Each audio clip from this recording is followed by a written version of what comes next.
Evo da vam predstavim ovu mini klimicu RT Care.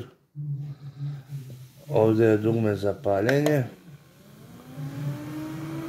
Imamo tu 3 brzine. Druga.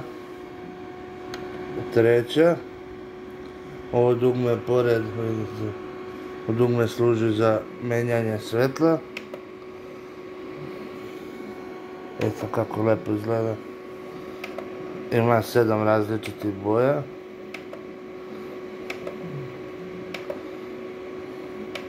Može naravno da se ugasi, a mogu boje da se menjaju. Ovdje je rezervoar.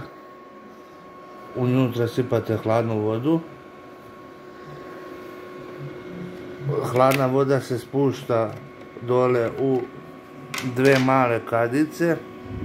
Ovdje je filter koji natapa se vodom od dole i provlači, znači natapa se vodom i provlači, a iza je kuler koji duva kroz ovaj natopljen filter hladnom vodom i on tako hladi.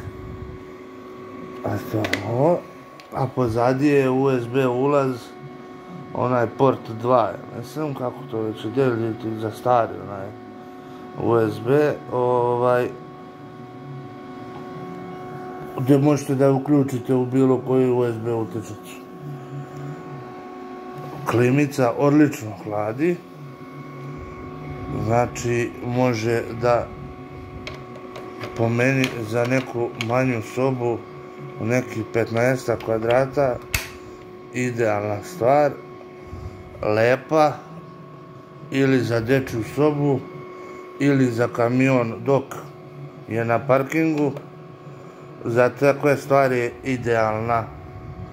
Eto, to je u principu neko kratko predstavljanje. Cena je 2000 dinara, imate garanciju godinu dana. Ovdje sad ne može baš da se vide lepo ove lampice i to, ali uglavnom, kad ugasimo svetlo, vidite kako ona izgleda. Kao noćna, vidite,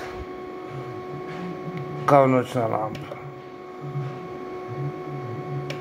Baš, moja kamera ne može baš da lepo snimi ove boje, su zelena, baby blue, ovo je kad je ugašeno, ovo je crvena, i još to ako loše mi snima ovu boju, a to je do telefona, ovo je plava, ovo je zelena, a kako izgleda na kameri baš loše.